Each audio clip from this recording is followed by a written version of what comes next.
যে আমি এই জগতে কেন দুঃখ কষ্ট ভোগ করছি। তাই তো? আমরা কেউ সুখী? সুখী না। আমরা কেন এই জগতে দুঃখ কষ্ট ভোগ করছি, আর কিভাবে এই দুঃখের মোচন হবে, কিভাবে আমরা এই দুঃখ থেকে মুক্তি পাবো। কি করা উচিত? বৈষ্ণবকে কাছে জিজ্ঞেস করা উচিত। কি জিজ্ঞেস করা উচিত? যে আমার কবে দোতলা বাড়ি হবে? কি জিজ্ঞেস করা উচিত বৈষ্ণবের কাছে? যে আমার কবে লাখপতি হব বা কোটিপতি হব, সেটা বলে দিতে পারবে বৈষ্ণব? বৈষ্ণবের কাছে কি আছে? বৈষ্ণব সেটাই বলতে পারবে।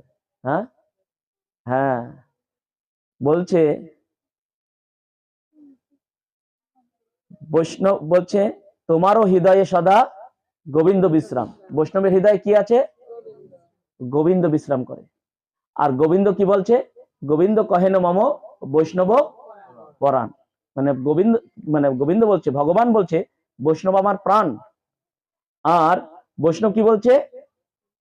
তোমারও হৃদয় সদা গোবিন্দ বিশ্রাম। বৈষ্ণবের হৃদয় কি করে?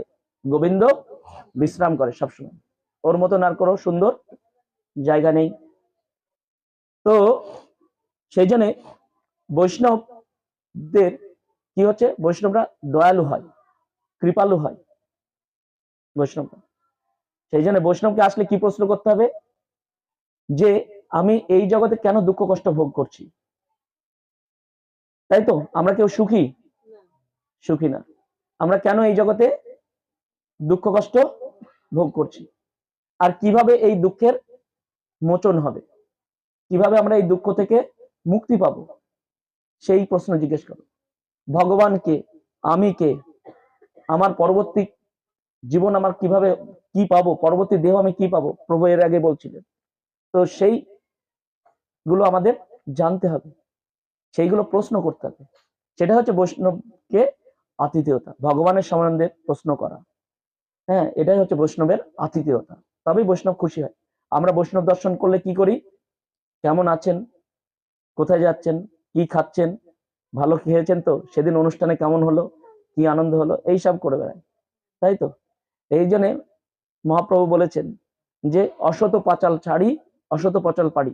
এই অসৎ পাচাল ছাড়তে বলেছে, ছাড়ে ভগবানের কথা জানতে বলেছে।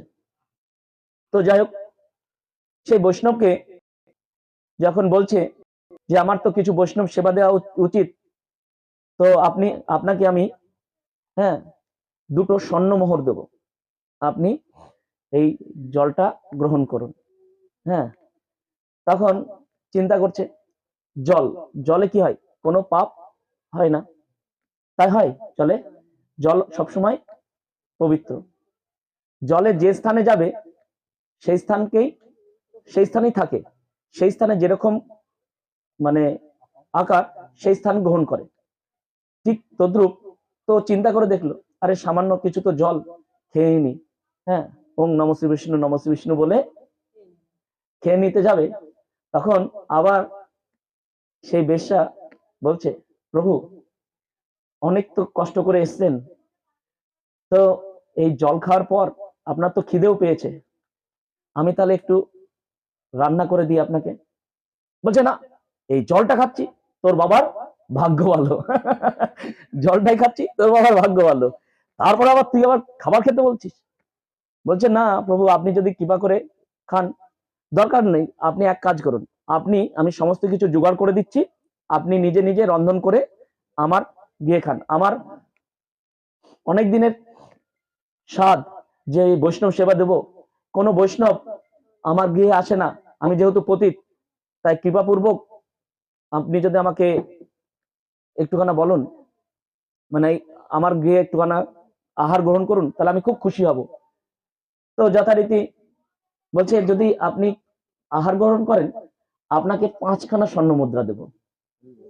কখানা দেবে বলেছে? 5খানা। তখন নিজে রান্না করে খাবে, 5খানা স্বর্ণ মুদ্রা দিবে বলেছে। তো যাই হোক, ঠিক আছে।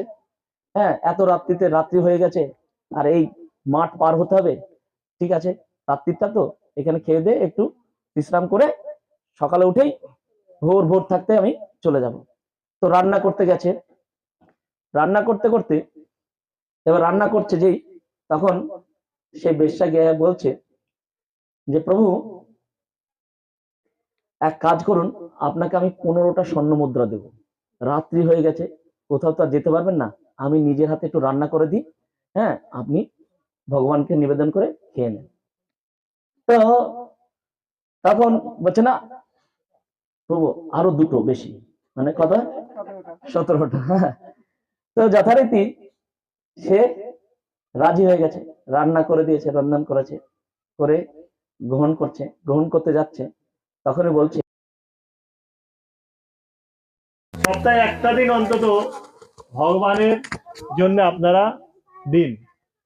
সারা জীবন সবার জন্যই দেবেন, কিন্তু সপ্তাহে একটা দিন যদি ভগবানের জন্য দেবেন, তো মৃত্যুর পরে গিয়ে অন্তত এইটুকু আপনি হিসাব দিতে পারবেন যে সপ্তাহে একটা দিন হে ভগবান আমি আপনার নাম গুণকীর্তন এবং সাধু সঙ্গ করেছি। সারা সপ্তাহে 7 দিন ধরে অনেক কর্ম করুন, কোনো সমস্যা নেই, সপ্তাহে একটা দিন এটা করুন, যেটা এরা করেছে সবাই। সবাই আপনাদের মতো ছিল, এখন বেশি লোক আসেনি কারণ আমাদের কৃষ্ণনগর অনেক ভক্ত রয়েছে, এটা একটা ক্লাসের কিছু সংখ্যক ভক্ত এসছে। তো তাই আপনারাও জীবনের মূল্য বা জীবনকে যদি সফল করতেই চান, তাহলে সপ্তাহে একটা দিন সময় দিন, মাত্র 2 ঘন্টা সন্ধ্যার সময়। আগেকার দিন আমাদের এমন ছিল, আমরা শুনি আমাদের বাবা ঠাকুর দাদাদের মুখে শুনি যে সবাই সন্ধ্যাবেলা সারাদিন কাজ করার পরে সন্ধ্যার সময় ভগবানের নাম করতাম।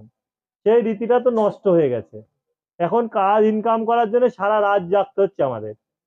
আগে আমাদের বাপ ঠাকুর দাদারা সকালে যেত, দুপুরের মধ্যেই কাজ যা করতো তাতেই আমাদের সবার কত সুন্দরভাবে চলে যেত।